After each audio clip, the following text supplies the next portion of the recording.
Hi எல்லாருக்கும் வணக்கங்க. Welcome back to my channel தியாவும் நானும்.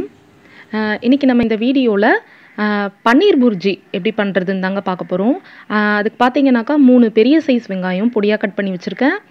2 தக்காளி, பச்சை மிளகாவை வந்துட்டு பொடி பொடியாக கட் பண்ணி வச்சுருக்கேங்க. பச்சை பட்டாணியை வந்துட்டு சுடுதண்ணியில் போட்டு வச்சுருக்கேன்.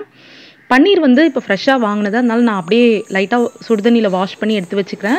நீங்கள் ஃப்ரீசர்லேருந்து எடுக்கிறீங்க அப்படின்னா கொஞ்சம் சுடுதண்ணியில் போட்டு எடுங்க, அப்போ கொஞ்சம் சாஃப்டாகிடும், ஹார்டாக இல்லாமல். அதே போல் இந்த பன்னீரை வந்துட்டு நம்ம இந்த மாதிரி துருவி எடுத்துக்கலாங்க, தேங்காய் துருவி வச்சு.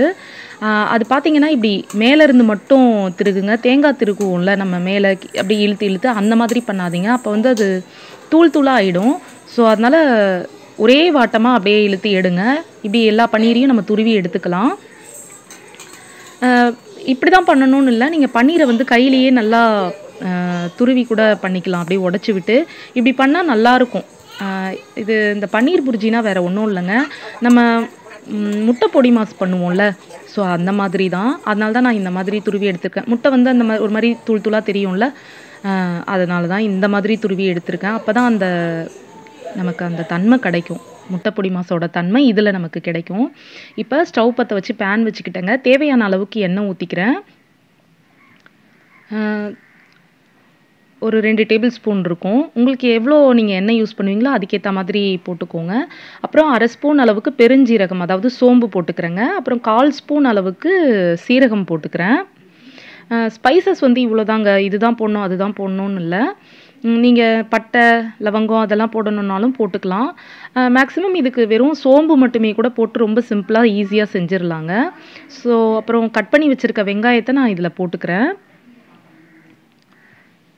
நல்லா டேஸ்ட்டாக இருக்குங்க இது. இப்போ நான் கொஞ்சம் இது கிரேவி தன்மையில் பண்ண போகிறேன். நீங்கள் இல்லை வேண்டாம் அப்படின்னா நீங்கள் அப்படியே அந்த முட்டை பொடி மாஸ் பண்ணுற மாதிரியே உதிரியாக கூட பண்ணிக்கலாம், ரொம்ப நல்லாயிருக்கும். வெங்காயம் வந்து ரொம்ப வதங்க வேண்டாங்க, சும்மா ஒரு 1/4 வேக்காடு வதங்கினா போதும். அப்புறம் இஞ்சி பூண்டு இந்த அளவுக்கு எடுத்து நல்லா நச்சு போட்டுக்கிறேங்க, அரைச்சி போடாதீங்க. அதாவது நசுக்கி போட்டுக்கோங்க, அது நல்ல ஃப்ளேவர் வந்து சூப்பராக இருக்கும் இதுக்கு. ஏன் அரைச்சி போடக்கூடாதுன்னா அது வந்துட்டு ரொம்ப கிரேவி மாதிரி ஆகிடும் இல்லைங்களா, அதுக்காக. அப்புறம் வந்து அந்த பச்சை வாசனை போனதுக்கப்புறமா பட்டாணி ஆட் பண்ணிக்கிறேங்க. நான் பட்டாணி ஆட் பண்ணி சும்மா ஒரு 2 பெரட்டிக்கிறேன். அதுக்கப்புறம் நம்ம வந்து மசாலாலாம் இதில் ஆட் பண்ணிக்கலாம். இப்போ இதில் சிக்கன் 65 மசாலா இருக்குல்லங்க, அது வந்துட்டு நான் 1 ஸ்பூன் அளவுக்கு சேர்த்துக்கிறேன். 65 மசாலா தான் சேர்க்கணும்னு இல்லைங்க, நீங்கள் வந்து ரெட் சில்லி பவுடர் கூட போட்டுக்கலாம். அதுக்கப்புறம் கரம் மசாலா வந்துட்டு ஒரு 1/2 ஸ்பூன் போட்டுக்கிறேன். கரம் மசாலா இல்லைன்னா நீங்கள் வந்துட்டு இந்த சன்னா மசாலா இல்லைனா பிரியாணி மசாலா இது கூட போட்டுக்கலாம். அதுக்கப்புறம் காஷ்மீரி சில்லி பவுடர் 1 ஸ்பூன் போட்டிருக்கேன், அது கலருக்காக தான், ஆப்ஷனல்.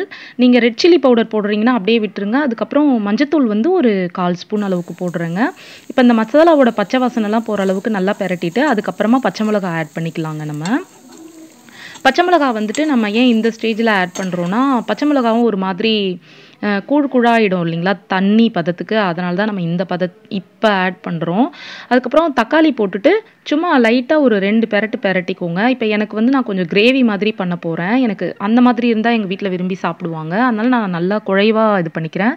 நீங்கள் வந்து பொடி மாஸ் மாதிரி பண்ணுறீங்கன்னா தக்காளி ரொம்ப வதக்காதீங்க, சும்மா 1/4 வதக்கிட்டு லைட்டாக தண்ணி தெளித்து விடுங்க, அந்த மசாலாவோட பச்சை வாசனைலாம் போகட்டும். அதுக்கப்புறம் நீங்கள் பன்னீர் ஆட் பண்ணி இது பண்ணிட வேண்டியதான். இப்போ எனக்கு கிரேவி மாதிரி வேணும் அப்படின்றதுனால நான் கொஞ்சம் தண்ணி ஆட் பண்ணிக்கிறேங்க, கொஞ்சமாக தண்ணி ஆட் பண்ணிக்கிறேன், ஒரு 2 தடவை 3 தடவையாக. நான் கிட்டத்தட்ட ஒரு 1/4 டம்ளர் அளவுக்கு 3 தடவை தண்ணி ஆட் பண்ணியிருக்கேங்க. ஃபைனலாக வந்து உப்பு போட்டுக்கலாம்.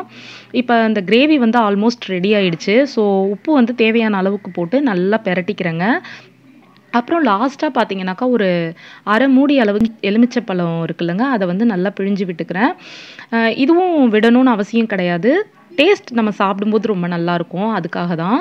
அதுக்கப்புறமா லாஸ்ட்டாக பன்னீர் போட்டு ரொம்ப மைல்டாக அப்படியே லைட்டாக அப்படியே பெரட்டி விடுங்க, பன்னீர் உடையாத அளவுக்கு.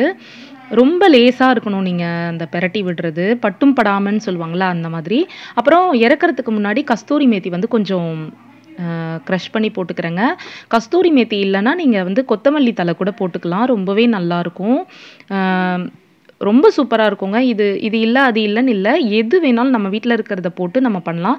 வீட்டு குழம்பு மிளகாய் தூள் மட்டும் போட்றாதீங்க. அது ஒரு மாரி சாம்பார் மாதிரி ஆயிடும். ஸோ, அதனால சப்பாத்திக்கு, தோசைக்கு, இட்லிக்கு, பூரிக்கு எல்லாத்துக்குமே இது ரொம்ப சூப்பரா இருக்குங்க. ஈவன் சாப்பாடுக்கு கூட தொட்டு சாப்பிடுறதுக்கு ரொம்ப நல்லாருக்கும். உங்களுக்கு இந்த வீடியோ பிடிச்சிருந்ததுன்னா, லைக், ஷேர் அண்ட் சப்ஸ்கிரைப் என்னோட சேனல். தேங்க்ஸ்.